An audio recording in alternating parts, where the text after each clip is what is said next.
All right, welcome to Launch Stories.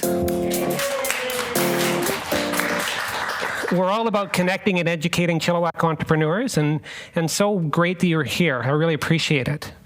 Thanks to our sponsors for helping us put on these monthly events, the Chilliwack Economic Partners, also known as SEPCO, the Chilliwack Innovation Network, and the Chilliwack Chamber of Commerce. Let's hear it for our sponsors.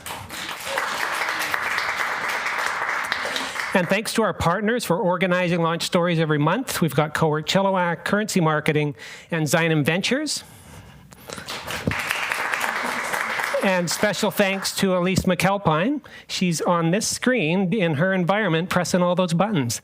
And so you're actually seeing a live show being cut on that screen out of the corner of your eye. So if she's pressed everything right, it's the show is done when we hit stop, and there's 8 cameras and other stuff going on. So it's a little out of control. With that, I'm really excited to introduce Hillary Connelly. I typically have her come out, but she submitted this amazing video. So with that, Elise, cut my mic and we'll go with the video. This is a special place.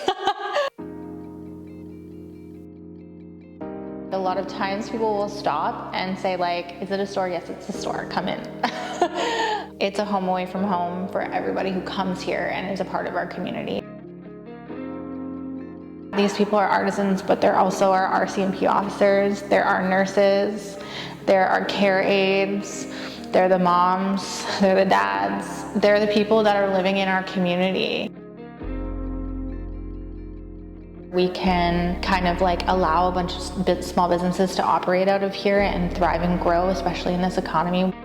I realized as a person who grew up in an artistic family that there was no place for people who are doing their art on the side or making art to sell art in a sustainable way. Another thing that sort of sparked me wanting to open this was just the feeling of loneliness that I was feeling. I was dealing with some postpartum depression and looking around at what was available in this awesome downtown area of Chilliwack. I think this project, as much as it has created this beautiful blooming community, it has healed a part of my soul that I did not realize I could. There's something happening here that's bigger than just a store. This is who we are, Chilliwack. Support your neighbors. Come hang out with us. Well, fantastic. I'm thrilled to introduce our guest, Hillary Connelly. She's the founder of Homemade Community Shop. Please give a warm Launch Stories welcome to Hillary. I would not come out without a flare. Okay. There was a chance you were going to just exit out the side there. Like, so just keep going. Yeah, so glad to see you. Thanks so much for agreeing to this, not knowing exactly what you got yourself into. Yeah, no, I had absolutely zero idea, so here I am. I typically ask you to do an elevator pitch at the start of this, but your video so eloquently said exactly that. So we'll go through some other stuff and we'll come back to Homemade Community Shop. Okay, cool. So I'm curious, where did you grow up? Yeah, well, I think a lot of people who are in here, and I'm just going to kind of pretend that you guys aren't here so that I don't start crying, but it's cool. No, I think a lot of people here know that I do have like a lot of close family ties to Chilliwack, but I did grow up in Vancouver per se. I grew up in like Coquitlam area, and I was always back and forth for family events to Chilliwack, so it was pretty common that I was out here Thanksgiving, Christmas, things like that. And it was funny because I always was trying to identify like what feels like home to me, like where is home? And I would definitely say that Chilliwack, as I started to kind of like hone in on where my family was going to end up, and we'll talk about that in a little bit, it felt like Chilliwack. So I would say I grew up in Coquitlam. I was raised there. I got that rough and tumble lifestyle, School of Hard Knocks vibes. Like, nobody's nice to you. Just don't say hi to anyone on the street. And we did that. And then I ended up in Chilliwack. So you're the rare Vancouverite that has actually ventured over the Port Mann Bridge and doesn't think this is the end of the world. Yeah, well, no. It's funny because, like, my dad always used to joke to my grandparents that they would need to take a sandwich to, like, cross the Vedder River, basically, because anytime you, like, cross, it's, like, a big whole deal. You have to take a lunch. But no, I was a lot of driving back and forth, so it was good. Well, tell me about, that's your Chilliwack connections, but how did you have entrepreneurial people, mentors in your life? Like, where did that come from? Well, my whole family are entrepreneurs, mostly, like my direct family. My dad now has like a more stable like job in municipal government, but for my whole life growing up, my mom was an entrepreneur. She's here today. She's an interior designer. My dad was doing lots of different things. He actually had a business in Chilliwack for a long time. So I always kind of understood the concept of entrepreneurship, but I don't know if it went the way that I was expecting it to. It almost made me not want to be an entrepreneur because it's hard. Like you watch it happen. Like you're watching your family, work day in, day out. Like a lot of us who are entrepreneurs, like we really know what it takes. And I think the thing is like when you watch it happen firsthand, like as a child, it makes you either be like, oh yeah, I could do that. Or it's like, ooh, that's scary. I don't think that I could handle that kind of thing. Right. So, yeah. When the video was playing, I was watching your mom, and I could see her just beaming with pride. That's interesting, and to have that around you. And so it was curious to see where your path took you. Yeah. And so jumping into the education side, I can see why you started with fashion marketing potentially, and you went to Quantum. Was this in the Surrey campus? I was all over. I think that this is the new Richmond campus, actually. They were building that when I was there, so it's probably way nicer and way more swank there now, but it was not like that when I was there. It was like portables. But anyway, I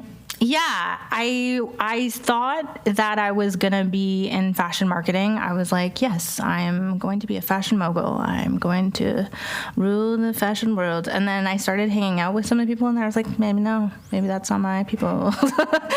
So I think I kind of quickly realized that although there was things about like retail and fashion marketing that I loved, I didn't have that like high fashion trend setting, looking around, wanting to be whatever lens to me. I kind of just wanted to do like fun things to do with skate and snow. I was like a part of like the Roxy time when that was really popular, and that's what I wanted to do. And I quickly realized like, hey, that's not going to happen for you.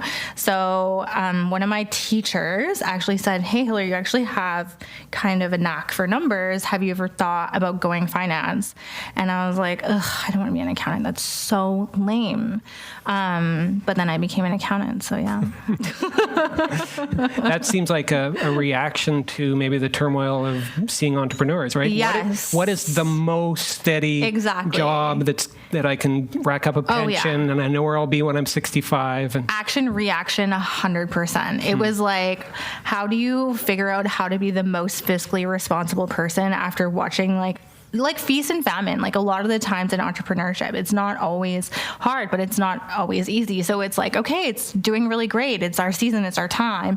Or like, ooh, we haven't had a job for a couple of months. And just watching that like roller coaster go, I was like, no, I want a job that pays me the same amount of money every 2 weeks. Like this needs to happen. And so you took it to the next level and you actually went for your CPA. Yeah, I had to keep up with my little cousin over here. So no, I'm just kidding. We both did CPA together. It was kind of one of those things where like I think a lot of people who are in the audience probably know this about me. Like I won't just half-ass anything. Like it's like, oh, you're going to do it all the way. Like just even if you don't want to, all the way. So I was like, I had started the accounting degree and it just kind of felt like the next thing to do. There was nothing stopping me. So I was like, why not? I mean, it was hard. It was not the most fun, but I was determined to finish. You know what I mean? I was determined to see it to the end. And I luckily had a really awesome support system around me at the time. Like my cousin and I did it together. So that was really amazing to have like your best friend beside you that whole time. And then also kind of going and doing school and like experiencing something that was really tough, but feeling like you kind of climbed a mountain a little bit and kind of succeeded at something. So did you see yourself at like a KPMG or Grant Thornton or? Failed miserably out of those recruit sessions, you guys. Okay. Like just absolutely not. I did, but I did the recruit. So there's like, at the time, it's a little bit different now because I'm aging myself. But basically there was like a whole thing where you would go and network and da-da-da-da-da. And it was over 10 years ago. I can still feel the feelings. And Jill's like, yeah, we talked about it a lot. I think like feeling just so inadequate when I didn't get that KPMG job, like that PwC job, that job that I was like, oh, I need to get that job. And in hindsight, I knew that there was a reason for it, but like it took me a while to figure out why. And I think for me, it was like, I never fit the mold. I always was struggling to like put myself into this box. Like I thought, oh, I could be I could be an accountant, I could do this, but I wasn't fitting. And so I ended up getting a different type of job to get my CPA, like my articling hours. Okay. I did a role that like was approved to do that, but it was an industry role. So it was not like the typical audit. Like, Got it. Yeah. And so you got that accreditation, and your reaction was not to dive straight into it, but to head off to Quit. To the wilds. Quit your job and travel. Where did you travel? So like backstory, my in-laws are here, so I have to acknowledge this. I had gotten married like a year before this, and the CPA process is really hard. It's like 2 months of you have to quit your job essentially if you don't have that amount of vacation to study for it. It's in like 8 to 5 studying every day. I would go to the UBC library with my buddy and we would study all day, and then I would call Jill on the way home crying because it was terrible, and then do it all over again for 8 weeks. And so it was, when I thought about the process of going back to my job after that, I was like, there's no way that I can sit at a desk for 3 months and think about this exam result without having an absolute, as the kids say now, mentee B. So I was like, no. So I decided, I talked to my husband, who's like, he's not here tonight because he's taking care of our son, but he is just the absolute cheerleader of my life. And I was like, look, hon, here's the thing. If I stay here, I'm going to be crazy. So I'm going to go. And he was like, do it. And so I went away for 3 months, I think almost 3 or 4 months. And I went traveling, and I had enough saved up, and we had a really cheap, awful, but amazing apartment in Kitsilano. So this actually looks like, I don't know, season 10 of Survivor. Yeah. So then I ended up on Survivor. No, just kidding. So we went to Bali, and then I did Australia with one of my best friends for like 2.5 months after that. And I met up with my husband in Thailand, like around just before Christmas time. And by that time I was like, who is this like strange man that I married? Because we had been apart for so long, but. Wow. Yeah. Sounds amazing. It was a really cool way to not to preserve, you know what? I think it was a really cool way to preserve my mental health. And I probably at the time, I didn't realize that that's what I was doing. But I was like, I don't think that it's going to be good for me to sit here and just think about my exam results, because it's big. Like if you have to redo it, it's a whole thing. You have to wait another year, blah, blah, blah. So you were away and didn't know whether you had passed or not? Yes, that's why I went away. Oh, exactly. Yeah, Got it. because I was like waiting for the results to come out 3 months later. And so Wow. it was like, I need to leave, like to not be thinking about this. So yeah. That's like torture. It was awful. What kind of right? industry is It's this? horrific. Like they're just trying to torture you. It's not fun. Yeah, not a good time. So in that time, were you able to just set it aside, or did you let your future plans seep in? Did you gain? I really, probably for like one of the only times in my life, like fully immerse myself in the present time. Like I'm really bad at like 5 years from the future and like worrying and stuff like that. And I think that was like one of the only times in my life where I just went, I'm going to live for today and I'm just going to do what I want. Cause I knew it was like I've been lucky enough to travel, but like it was such a rare opportunity to do it. And also like hosteling with your single friend when you're married, it was a bit of a weird experience to be like, hey, wingman type scenario, but like not. And so it was very like unusual timing in my life. I would have probably thought I would have done it before, but my husband and I have been together for 17 years. So normal that it had to happen at some point. So when you sent a picture back, he's like, who's that guy? He's like, you look crazy. No, I was kidding. Of course, you're in the middle of the picture. So when you did get back, you learned that you passed? Yeah, so I was in Australia. We were in Melbourne, and it was like the night before I was flying to Thailand to go see Sean, and we were all waiting for, like, it was some weird time. It was like the results came out like 8 a.m., and it was like, I don't know, 1 a.m. in Australia. And we were kind of waiting. And then I probably had a lot to drink. And then I finally like refreshed it. And there's some pretty hilarious videos from like when I found out. I was just like, yes! And it was like, it was such a fun moment to kind of feel like, wow, I climbed that mountain and then this wasn't all for nothing. Mm-hmm. And like, I overcame that. And then kind of now I can start thinking about like the future again, you know, instead of just living in today. So I could go to Thailand, hang out with my husband, and like we could stop talking about what we were going to do next kind of thing. Got it. So back to reality, you landed a job with Hootsuite. Yes, that was such a fun time in my life. I met some of my best friends. This is one of my closest friends, Sarah Watt. And I also learned about, we'll talk about it in a second, but we learned about one of the main passions in my life. As you can see here, wiener dogs. Here you go. This is Milosh. He's my first wiener dog love. So our team was such a cool team of just really hilarious individuals. And everybody just had such a fun time. I'm best friends with a lot of these people still. And working in tech, it just, I don't know, there was like something about that time. It was like 2017, and it was kind of just over the heyday of Hootsuite, but it was still such a fun tech environment, and until they did layoffs, but we'll talk about that later. But anyway, no, it was a really fun environment to work for, and like we made such good friends, and like I was able to basically get a contract role. And I got a role that was kind of finance leaning, but it was more process and operations, and probably a better fit for my skills.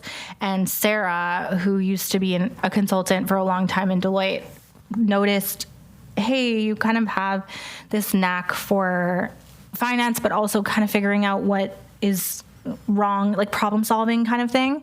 And so she took me under her wing, and she started mentoring me and has not stopped since. That has been like a really cool relationship. But basically I was able to learn a lot of like consulting skills, a lot of problem solving skills. I was working with executives there. I was able to lead programs. I learned a lot about like some really foundational things that kind of put my career into an interesting trajectory. And for those that don't know, Hootsuite is basically a power user posting on Twitter and Facebook and other things. And I imagine, did you ever watch the HBO show Silicon Valley? Yeah. Is that what it was like? Kind of like? Yeah. I like, can you see that we were wearing feather boas? Right. Like, this was a Wednesday. Beanbag chairs and ping pong. And it was totally like that. There was like cabins inside, like for what reason, we don't know. We all could bring our dogs to work, and it was just... And so you were there a little under a year? Like 2 years almost, They did a layoff, as tech companies do. And that's how that one sadly ended, but kept relationships from that experience forever, And then you jumped to Lululemon. I did. I was like, let me go find some other finance friends. And I found them. You can tell by this photo. So this is the finance department, essentially? Or pretty much, Wow. Yeah, bunch of nerds.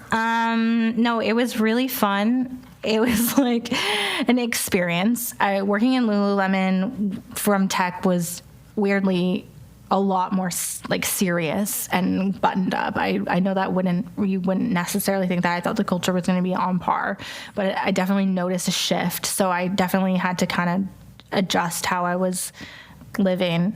But essentially, I went into a finance analytics role, and I learned so much about just seasonality, retail things that we use in our store now, like really crucial information that I didn't really realize at the time. Oh, I'm going to need this in a couple of years. But it was really informational for sure. And your official title was Financial Analyst, Outlets, and Strategic Sales. Yeah, that's my, So what did that encompass? Like I got the outlet outlets part of that sentence. The outlets. But So I basically, anytime we wanted to do anything other than just like sell in a store, they would come to our department or my team and they would say like, hey, how would this work? And I did a lot of like ad hoc analysis. So it was just kind of like, you know how when they open a shoe line, they would like come to us and we would do the analytics for it. So it was kind of fun because I got to do lots of cool, different, interesting, high profile things when I was there. But ultimately, like, I just didn't feel like it was where I wanted to be. The like not wanting to work in corporate like started to like seep into me. I think at that point it was starting to feel like, ooh, this isn't really a fit. Like, I'm not really loving it. I'm not feeling like this is what I want to do for the rest of my life. So I started kind of being like, okay, what am I going to do next? Like looking around. Got it. Yeah. And you had a passion project along the way. Yeah. And I had not heard of the term long dog until I read your website. Oh my gosh. And so it was Hello Doxy Rescue Society. My wiener dog. And this is you with your co-founder. Tell us about that. Yeah, this is like such a pride and joy for me. Even when I look at this photo, like we're so fresh-faced and young. Look at that, pre-kids, nice, living it. Look at them teeth. Pre-braces. So basically, my friend Amina and I both rescued our dogs from Taiwan. These are our dogs that we rescued from Taiwan, and we started sort of. There's a wiener dog mom in the room right now, and like when you have a wiener dog, it sort of like becomes like a cult. Like it's like you're like wiener dog person too. You're crazy. And like you just like become friends.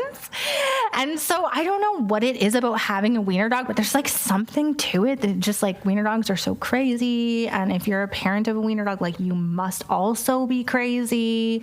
So there's just something to having a wiener dog. So then we decided, okay, one thing we noticed is we were like noticing in our friend group of wiener dog parents that a lot of people were buying wiener dogs and they didn't know you could rescue them. So we started going, we were both working in rescue in different capacities. I was a director of finance for a large rescue in Vancouver, and then she was working for SPCA, like just on the side, which she now is full-time employed by. And we both kind of said, we're going to open it, like, let's open a rescue and like, let's just focus on wiener dogs because that's what we know and we love. And so we opened Hello Dogs Rescue. I think it was just like more for fun. Like it was just kind of like, let's just do this for fun. We're both, I don't know, at the time I guess I was like, I don't know this term, bored. I don't know. I don't know this term anymore though. So like it feels foreign to say bored. Yeah, bored. We decided to open Hello Dogs Rescue, and it took off. We have like 4,000 followers, 3,600 followers, 100 followers on Instagram, and like we've rescued like almost 100 dogs. I think it's a lot, and we do like mostly long dogs and corgis and basset hounds and stuff like that. So what define a long dog? Yeah, you said wiener dog. Is there? How much time you got, Tim? Give me the high level long dog. So a long dog is essentially a dog that is longer than it is tall. So basically it's a dog with short legs. And usually because of their anatomy, they need special requirements because unfortunately, wiener dogs in particular are prone to this like disease called IVDD. And essentially what it is it means that their vertebrae like just kind of dislocate, and then a lot of times they can either pass away or be permanently disabled. And so essentially we kind of wanted to educate people about that and say like, hey, you should use ramps, you should walk your, it's like, yeah, when I say it out loud, I'm like, we're crazy. But no, it was, it's important. And so we really enjoy educating people about it. Amina has been taking the reins on Hello Doxy with Homemade and my son and everything. Like I definitely had taken a step back. Like she went to Toronto last weekend to do an adoption. She just was like, I'm just going to get on a plane. I'm going to go to Toronto. I'm like, yes, do it. So she's killing it on the rescue game, and I've definitely dropped the ball, but I pop in every so often and do a couple admin tasks for her and then just be her support. And then hopefully I'll be able to be a part of it again because it does bring me a lot of joy. We have 2 rescue dogs. This is Billy, and then we have Ralph, and they're amazing. I love them. Love the logo. Thank you. Yeah, so our branding, I think, really helped us. I will say our branding really helped us. We went cutesy, we went pink, And she has an organization called Weenie Mom Club, and it really just kind of took off. Yeah, it's a whole thing. It's like it's a whole thing. Yeah, I was about to say it's a whole thing. Yeah, it's a whole thing. Exactly. So, speaking of another passion project, along the way, you're climbing the corporate ladder. Your husband and you have been together for quite some time, it sounds like, and decided to start a family. Is that when you started looking at, do we stay in the city? Do we go somewhere else? Yeah. Well, so I had left Lululemon at this point, and I went to, oh, that's my baby. He's like 6 months old. In that picture, we went to Hawaii. It was really fun. And basically, so fat in that photo. Love it. It's adorable. Look at his little double chin. Anyway, so I had been working for a company called Slalom as a consultant, and I had followed my mentor Sarah there, and I was loving the experience of learning, because I'm like a forever learner. So I was loving the experience of learning in that role. My husband and I have been together, like I said, for 17 years. When we were 19, he was like, when are we going to have kids? And I was like, take a break, man. You've got about 14 years. So, and he's always wanted to have kids. And so when it came to the point, I was like, all right, I'm feeling settled. Like, let's do that. So we were lucky, and we had Locke. And we started looking at like what our life was going to look like. We were living in Vancouver in a walk-up in Kits. We were super lucky. We had this beautiful like 1910 home that we were living in with our dogs, and it was like really cool neighborhood, was super walkable. But there was like one really massive thing missing, and it was community. Like, I didn't really know my neighbors. Everybody kind of like shies away from each other. And my best friends were in Chilliwack. And I just was feeling very like, what's in Vancouver for us really at this point? Like, my parents didn't live in the immediate area, and we didn't really have the means to like stay in Vancouver. So we started looking like Kelowna, Calgary, like just for housing prices. And then like Joe and Carl were trying to convince us to stay in Chilliwack, because they're like, we're here. And I'm like, you guys are here. That's true. And so we started thinking about it and kind of mulling over it and thinking like, maybe Chilliwack is where we should end up. It's more affordable. We have support. So yeah, we basically looked for a house. We had support from family. Like, we purchased a house, and then we lost our ability to be sane and like decided we were going to do a full house rental, like just 3 months in. Out of curiosity, what is daycare in Kitsilano cost? We had talked about this. So like, we were also looking at those costs, right? And, you know, I was going to be thinking about going back to work probably around the 1 year mark. It was like $2,200 a month that I was thinking about having to pay for daycare. And then I went on to like a quick Google, and Chilliwack was like $700. And I was like, ugh, that's in itself compelling enough. So yeah. And then we ended up here, and that's Sean and Lachlan. How old is he now? He is like 18 months. Almost, okay. Yeah. So he's a terror. He's horrific. No, he's fully mobile. He's mobile and like screams when he doesn't get his way. Like, I was telling somebody the other day, I was telling Nicole, I was like, now I have to basically parent. Like, before it was just keeping this like thing alive. And then now it's like, oh, you want things and you can't always get them. How do I deal with that? Now it's going well. So you touched on it and some of the aspects around it in the intro video, but now we'll jump into the homemade story. Yeah. And it was... We got there. Yeah. So you launched, or you started dreaming about the idea really seriously at the beginning of this year. Yeah. January. Yeah. It was, of course, me and Joel were together again because we're just on mat leave, hanging out, and we're walking through District 1881. And we were just kind of talking and dreaming. And then we like popped into this cute store called Eco and Lux. Amy's here, who's the owner of Eco and Lux. And we were talking to her, and we were just like, it's like we sort of feel like there might be something missing here. Like, maybe there's like the opportunity to bring more local here. And she was like, yes, like do it. Absolutely. Is so supportive. And so we kind of went away. And then I, of course, was like doing my crazy like numbers and analytics at home and just like thinking about it and obsessing about it at night. When I was like up dealing with my son, and I couldn't get it out of my mind. Like I was like, okay, what about this is making me feel like I need to do this? And I realized it was like the community aspect. Like, okay, there's my grandpa who you see in that video is an artisan. Like he makes stuff. He's been a sign painter in Chilliwack for a number of years. Like I said, my mom's an interior designer. My brother's a graphic designer. Like a lot of people in my family are artistic.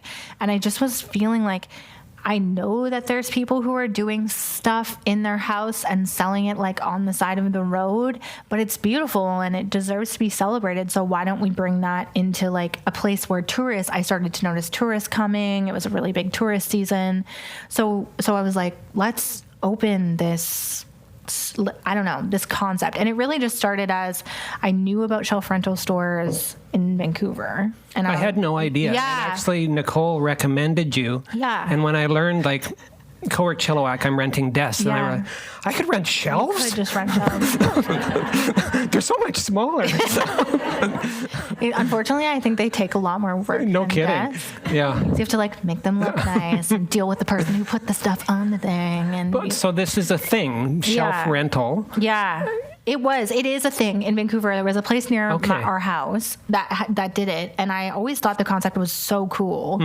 And then I started investigating it a little bit, and I was like this could be a really cool pop-up model. Right? Like you don't have to invest a ton of money right up front.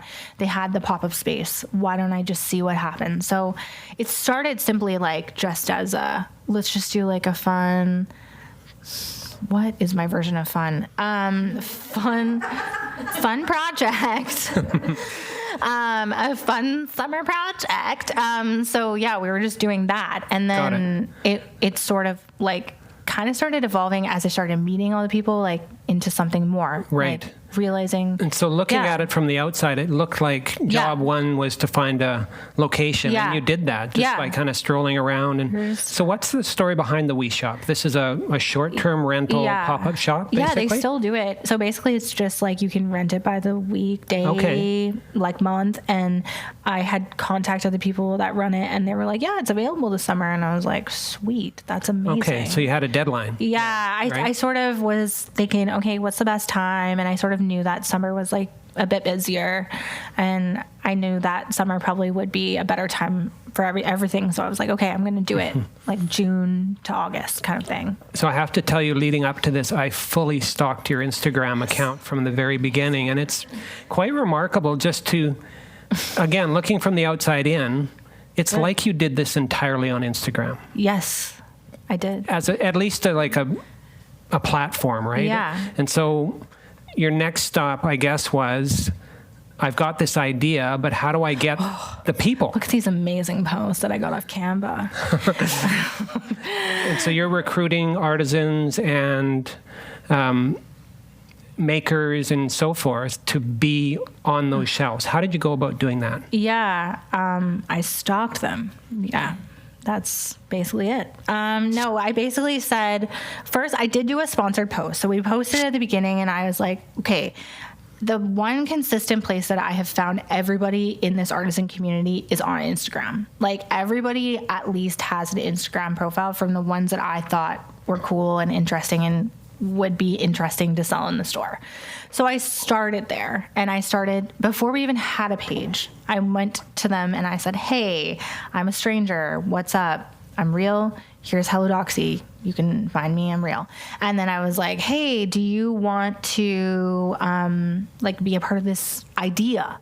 And everyone was like, yeah, that's such a cool idea. I love that idea. And how receptive everyone in Chilliwack was to it really encouraged me, because I think in Vancouver, people probably would have just left you on red, let's be honest. But they were like, no, this is great. And they were so into it. What are you competing against? Is it In the that farmer's time? market versus, or is it a combo? People are trying to sell their products here and there? I think at the time when we were a pop-up, I don't know if we were necessarily competing against anything other than, a farmer's market or like a I guess maybe anywhere where people were selling their stuff, but there was like no consolidated place. Right. And so that was like another thing, as I recognized that there was a gap in the market. Like there was no place where if you wanted to go get a mug and a jam and a honey, you could go to one place and just do that. That was like handmade by someone in Chilliwack. I think there's a few places, like the Chilliwack Museum has a really cool spot. Local Harvest has some interesting stuff. They've done some good curation. There's like a couple of other spots, but there wasn't like one that was super committed to it. And then the pop-up model enticed people that don't even do markets. You know what I mean? Like people who are like, I'm never selling my stuff anywhere other than if someone DMs me on Instagram. I can think of a few people. And so it kind of enticed those people who are like, I'm not going to markets. I'm not standing in front of people. Sure, I'll put myself on a shelf. I don't care. And that's it's super kind of interesting. The location allowed you to essentially do a beta test. Yeah, exactly. You weren't committed to a 5-year lease. No. You weren't, will this work? I've got some time to fit this in somehow. And you had a deadline, and it's going to be this 9-week commitment or whatever it was, right? Yeah. I must admit, I'm super impressed with all the graphics. And now you mentioned Canva. I have a love-hate relationship with Canva in that I'm a trained graphic designer, and I see that it's amazing, but I hate it. Yeah. Because now everybody is capable of incredible work. I know. Yeah. I use a lot of my skills as a consultant. Yeah, no, for sure. That's beautiful what you've done. Spent a lot of my time making slide decks. Yeah. No, it's great and really powerful messaging and just clean and simple. Thank you. And then I would imagine, so then you put out basically this call, fill out a form. Yeah. How many people applied? 120. Wow. Yeah, it was a lot. And then we only had space for like 40 max. So what was your criteria? Were you trying to find the best mix? Like if there was one person selling socks, only we would look for... I'm stuck with socks. Okay, maybe then we need a 2-person handmade socks. So one of my biggest criteria was it could not be something that someone had purchased and then was trying to resell. So like, let's say they would purchase it online and then they were just going to resell, because a lot of maker stores, especially the ones in Vancouver, they do that. They'll like buy something, then resell it, or put like a sticker on it and then resell it. And so I was really serious about, you have to craft it. You kind of had to be from the Fraser Valley. And it had to make sense with like the rest of the store. Like it couldn't be that one random loud thing that didn't make any sense at all. And I imagine one immediate consideration, and maybe it wasn't, but you could have, we're going to rent a shelf and it's X amount for this amount of space or this spot in the store, or we take a percentage. Did you consider either or was it always just we're going to 100% of the proceeds will go to the maker? Like how did that discussion in your head go? Never thought about taking a commission and shelf rental, because I felt like it kind of defeated the purpose. Like there is like pros cons to like solely commission and solely, we see it all the time. We have competitors in the space that do it. Basically, my kind of like outweighing pro for the shelf rental at the time for the pop-up was it was just the only thing that I knew I could have enough money to be able to run the thing for 9 weeks and it either fail or succeed kind of quickly. But then the other part of it was pretty quickly I realized, okay, if people do commission, then it's on me to choose what sells, because you know what I mean? Like I'm also in it. So then I get to choose and I have to tell them, I don't want this. I want this. I want this. I don't want this. And with the shelf rental, it was like they could put whatever they really wanted within their realm on their shelf, and it could fail or it could succeed. And I don't think I am the expert by any means on like what particular handmade item is going to succeed or fail. Like there's lots of things that were in our store that I was like, there's no way this is going to sell. And it was like going off like hotcakes. I had no idea. So I think the shelf rental allows people to be creative and then also just have autonomy over their work, which is great. And so that's essentially their only expense. Are they covering the 3% on credit card transactions? That goes to customers. So we have a 5% community fee. You do? Okay. Yeah, and we don't accept cash. Got it. some people don't like. Taya's here, she knows. But yeah, it's just the way that we can track it the easiest. But yeah, we like tell everybody like we have a 5% community fee. Basically that covers like bags, packaging, any of those kind of things, because we're obviously sending the rest of the money to everybody. And it really does just cover the fees and the bags. So you've got the space, you've recruited the merchants or the creatives, essentially. Now you need to recruit A human. And what was your day-to-day role in your mind? Were you going to work in the store, or you were just going to manage it, essentially? I was like, I'm going to work there 1 day a week. We're going to be open 6 days. I want someone to work the other 5, because if I have to work retail, because that is just not my strength, okay? I know my strengths, and one of them is not retail. I just, like, my face tells all. It's just nothing I can do about it. So that's why I hired Tanya. I stumbled upon an amazing human, Rebecca, during the summer. She's really cool. And then Taya's here on the far right, weenie mom, of course. It's just why I hired her, really. It's because of her weenie mom. No other So reason. as far as hiring criteria, did everything else fall into place? Yeah, so... Wiener dog check, Yeah. and you're hired? I didn't check anything else, so no. Like, I love hiring people, or the experience of having people that you like in your space, but also hiring people based on seeing how they like operate. So both of these situations were extremely lucky, because I saw Rebecca at a market with one of my vendors who ended up in my store, Whitetail Collections. Essentially, like, she was working the booth, and then I went up to them and I was just being like really socially awkward. And I jokingly threw out to her, oh, well, if you're looking for a job this summer, I'm looking to hire somebody. And she kind of looked at me like, you're insane. But then I got an email from her like 3 weeks later, basically going, hey, are you still looking for somebody? And then we went for a coffee, and, you know, talked, and she was really, she's like 21, so she's like young, learning, but I really noticed that she just is really passionate about the homemade community. And I was like, you know what? Yeah, let's try this out. It's just for the summer. We'll see what happens. Should I go to the next person then? Sure. Okay. Yeah. And then I stalked Taya. No, just kidding. We were like, and then, yeah, so we're at the store and everything's working, and then I met Taya. She was working in the district at the time. So that's another great opportunity, because you see somebody at work, like, doing what they do, being with customers, engaging with customers. It's easy for you to say, like, oh, this person is really good at what they do or not. And I just, like, noticed how amazing she was in the retail role. And I just started asking her, like, really probing, probably awkward questions, like, what are you doing? What's up? Like, when do you want a job or what? And then, yeah, now she works for me, so I guess that's it. And so it sounds like it's pretty lean and mean. There's you as the owner and founder, and working in the business, but then you really just need one person, essentially, or do you see that growing? You do. We need one more. We are in the process of hiring a seasonal, at least, human being to support us and be a part of our team. But essentially, like, we have Teo, who, like, is the community manager, and then we have Rebecca, who works part-time. And Rebecca does, you complimented me on our social media, all the graphics, there's like a certain point, and then you look at our social media and it starts becoming more reels. Yeah, that's Rebecca. Got it. Yeah, so not me. I must compliment you. Who's taking these photos? Rebecca.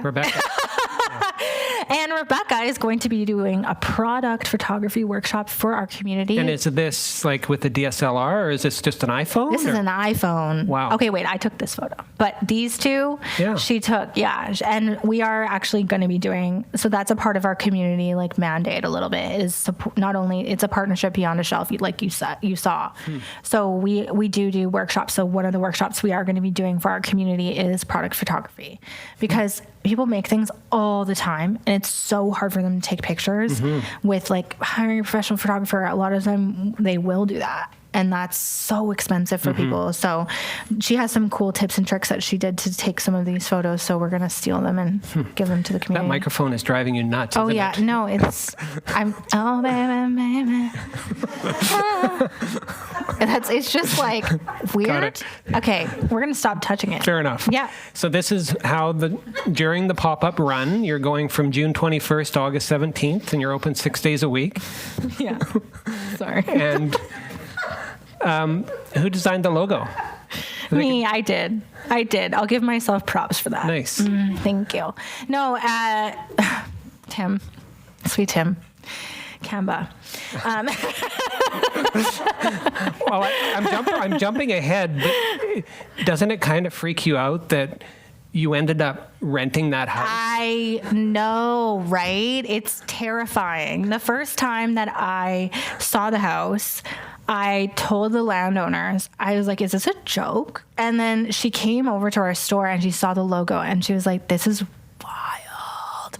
Because it totally does look like the house. And did I think, oh, I'm going to do a house and we're going to be in a house? Like, did I think this is all? I did not master plan ending up being in a house selling homemade goods. It just all kind of happened by osmosis and like whatever you want to call it. And that was such an adventure because I think we didn't really talk about it. Like basically, you know, we did the pop-up, we did the proof of concept and we thought, okay. Yeah. fine. At what point did you start thinking this beta test is not just going to be start and finish test, and we're going to actually do something with it? Was it early on or? I think it was like around a month in and I was just loving it so much. Right. And I thought to myself, like, I don't actually think that I can leave this behind. And so you have a deadline of August, you know, this is going to run out. Could you extend the run in the wee shop? We couldn't, no. There was some people who were renting it after us. And then, you know, we were trying to stay in the district and trying to figure that out and it didn't really work out. It just kind of all was sort of like mumbo jumbo. So, the house was like, I was feeling a little down on my luck and I was thinking, okay, what am I going to do? I mean, I could go down Wellington. I could try to find space somewhere else, maybe in Sardis, closer to my home. And I went on the good old Craigslist for the first time, like 7 years. And I like opened it up and there's the house just right there. The first thing that I see is the house just in front of me for rent as a house, like someone's house. There's 2 apartments in it and they were both up for rent. One was September 1st occupancy and one was August 1st occupancy. Wow. And so I called the landlord and I'm like, this is going to be a weird combo. And she I could tell that she sort of knew where I was heading with it by her tone. She's like, no, please continue. And I said, oh, well, I own this shop and we're looking for space. She's like, I'm going to stop you right there.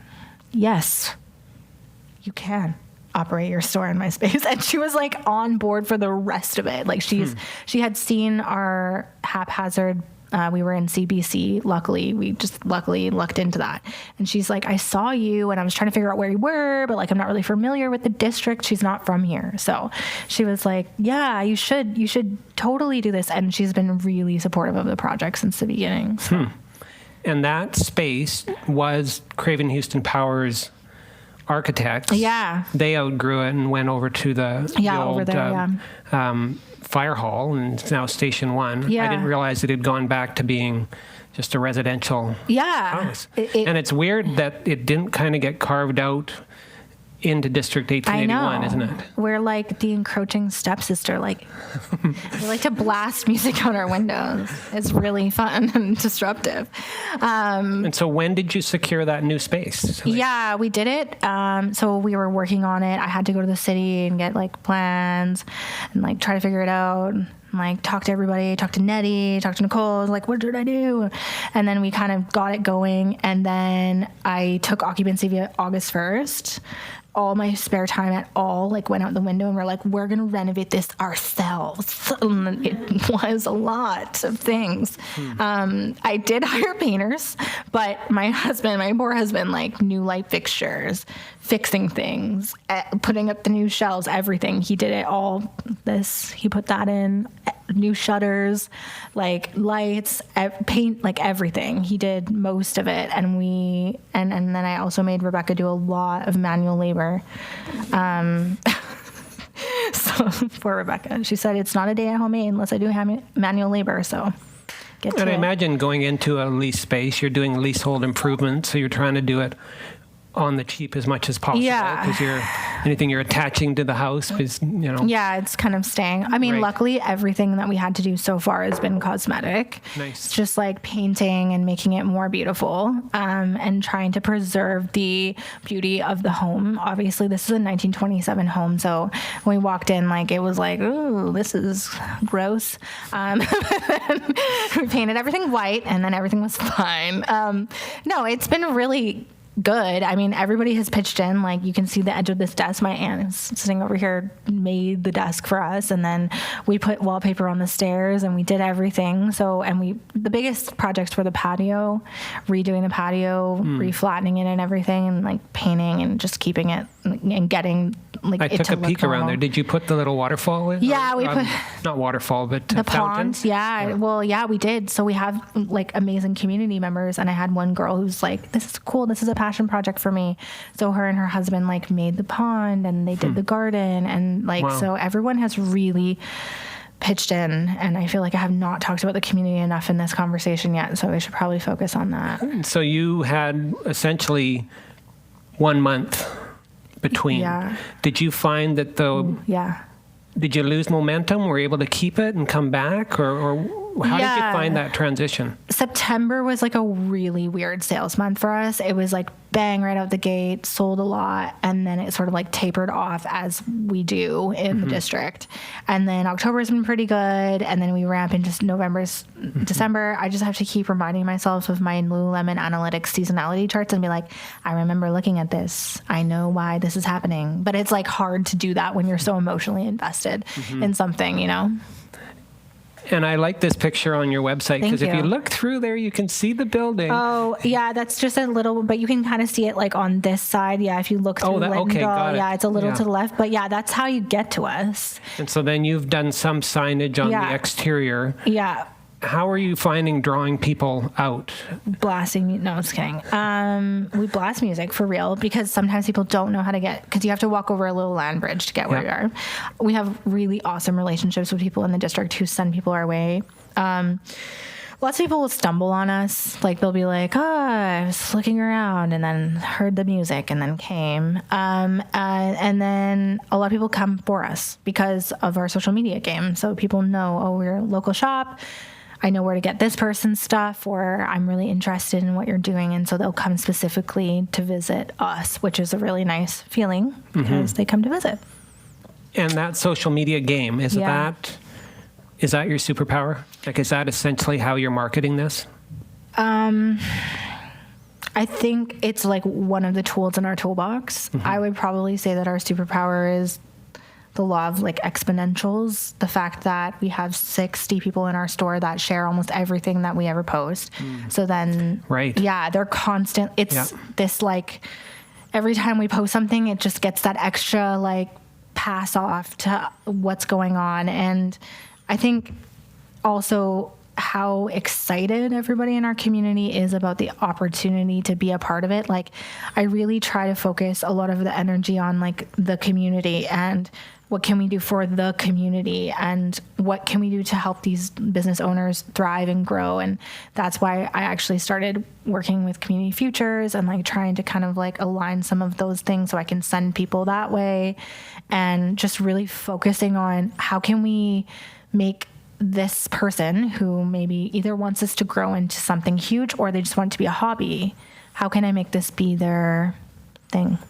Yeah. And so ongoing marketing, I see that you now have a space upstairs that you can do some events. Yeah, and that's so so talk lucky. about the facility. I took a tour of it and it's beautiful. Yeah. I was surprised that you're just sort of confining the actual retail into One room. an amazingly optimized network of shelf space. And Yeah. do you have plans for other parts of the building? Yeah, I think we really thought about it a lot, and we have had a lot of discussions in our team. Like, there's only so much dollars that people will spend on things. And if we tried to accelerate our number of vendors from like 55 to like 65, 75, it really dilutes it. Like we're already kind of seeing it. Like there was so much less people in the We Shop that like they were making a ton of money. And it has like kind of evened out a little bit in terms of like who it's the top sellers. Like it was top sellers and like no sellers. And now it's like very like kind of steady across. So I think basically we don't want to put more shelving in, but we are going to be doing a Christmas or a holiday market that will be like decor based, and it's all like homemade decor, and it's made by the people that are already in our store. So there was kind of an opportunity for them. Like we have a girl who makes jewelry who's like going to make Christmas trees, like little Christmas trees, like just giving them the opportunity to have a creative outlet. And then, we have 3 massive rooms upstairs. One of them is used for our yoga space. We have another one that we honestly haven't really used for anything yet. We have the Christmas market that's being set up. We have a bathroom, and then we also have an annex space, which was intended to be, it's its own self-sustained 500 square foot space, which apparently you were a part of renovating, allegedly. I put some paint on the wall at one point. So it's its own 500 square foot space that we were originally intending to be like a RMT office type thing that, I don't know, we haven't really had tons of traction on that, and we're not in the wellness space. So we're trying to figure out what to do that aligns well to our community, because we don't want to just put anything in there. So we're trying to figure out like what is the right thing for us to put in this space. So we're sort of mulling on it a little. And you haven't even been going for a month yet. It's 2 days until... Yeah, just over a month, because we started on September 7th. So I guess it's been I see. over, yeah. Got it. Yeah, like a month and a week.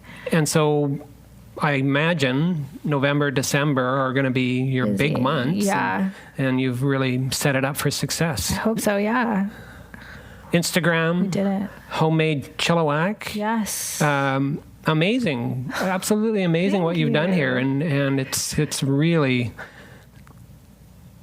On that note, like, are there any tips you've got for businesses that can't get their head around, I have an Instagram, I have a Facebook, I don't know what to do with it. It's this thing that what has been some really big wins for you? You mentioned that network effect. I can imagine that's network huge, effect, right? For sure.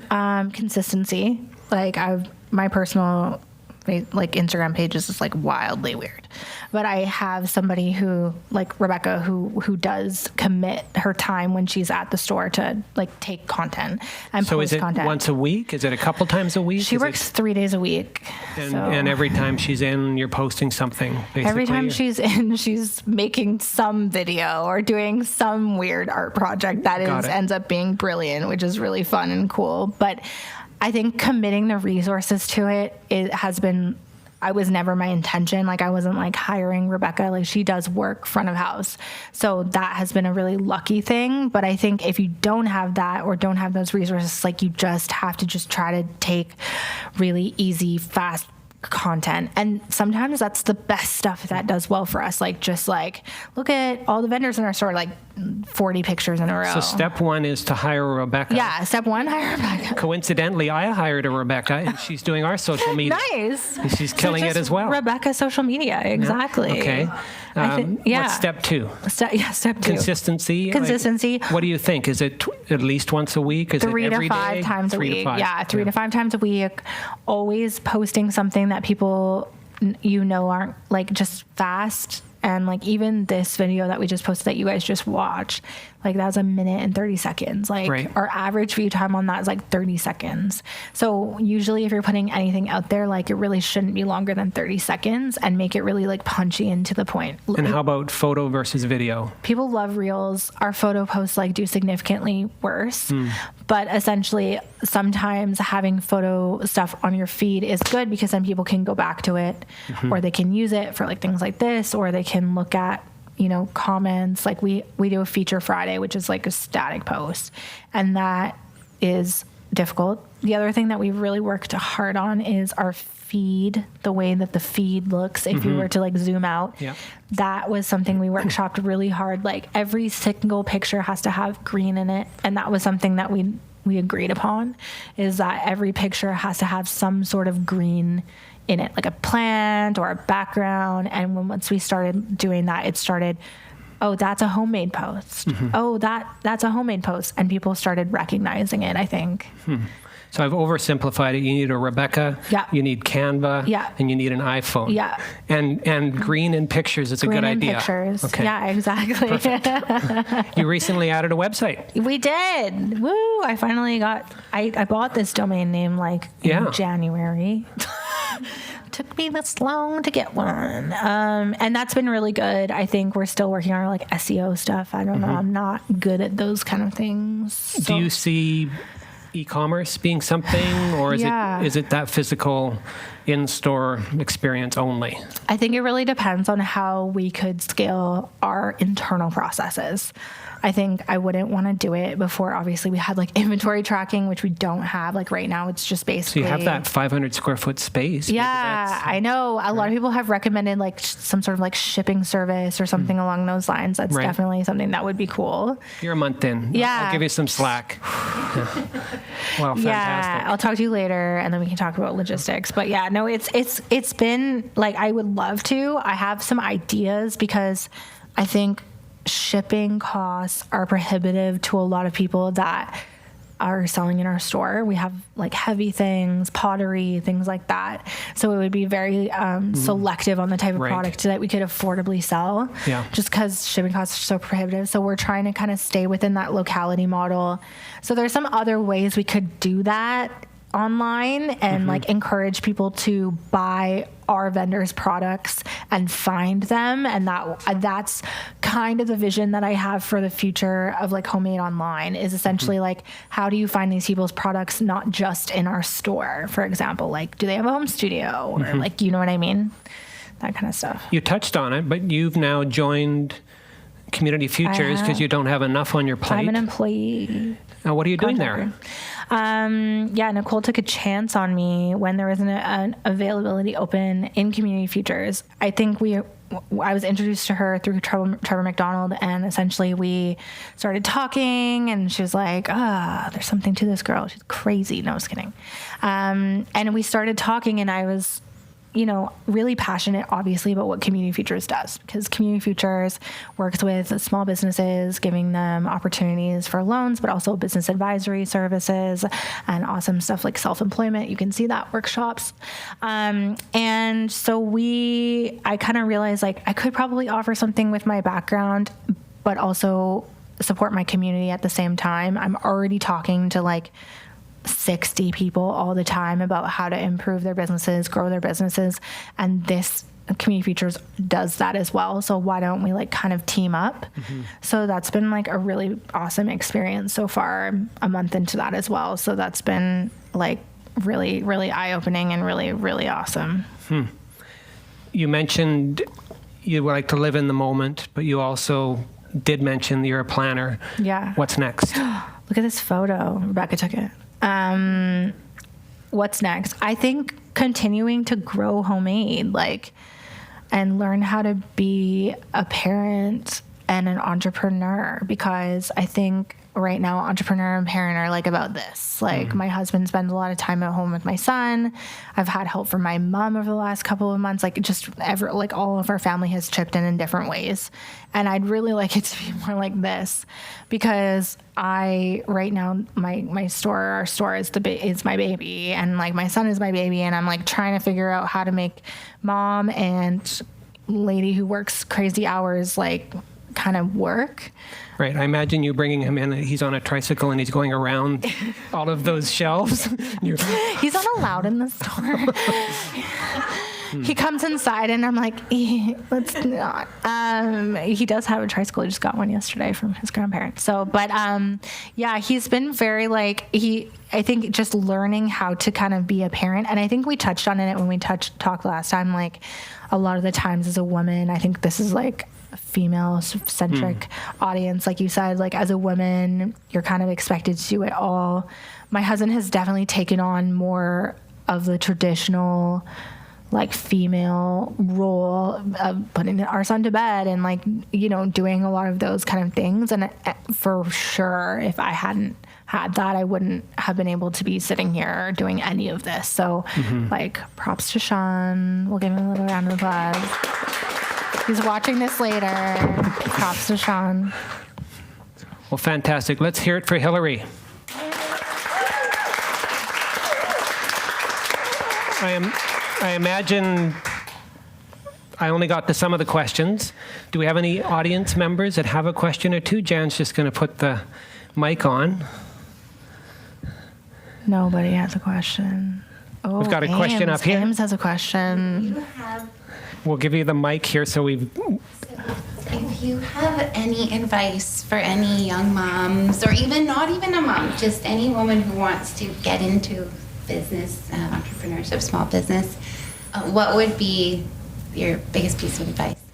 It feels so scary to give other people advice because I've like absolutely lost my head. But I think the biggest piece of advice is like if you do something that you really like are enjoying, like I know that you do, but like if you're doing something that you're really enjoying and you're really loving it, that it doesn't feel you would never work a day in your life. There's that saying. It's not like that. You're working, but you don't feel like it's draining you, at least for me, the way that a corporate job did. Like, it doesn't feel like I'm clocking in and I'm clocking out.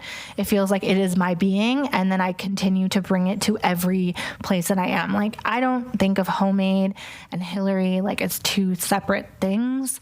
I always am like, I'm Hillary, and I also own Homemade, and like, this is a part of my values, and this is what I believe in, and I'm excited about sharing that with you. And so if you're doing something that you really love, like it really should not feel like onerous. It's going to be hard.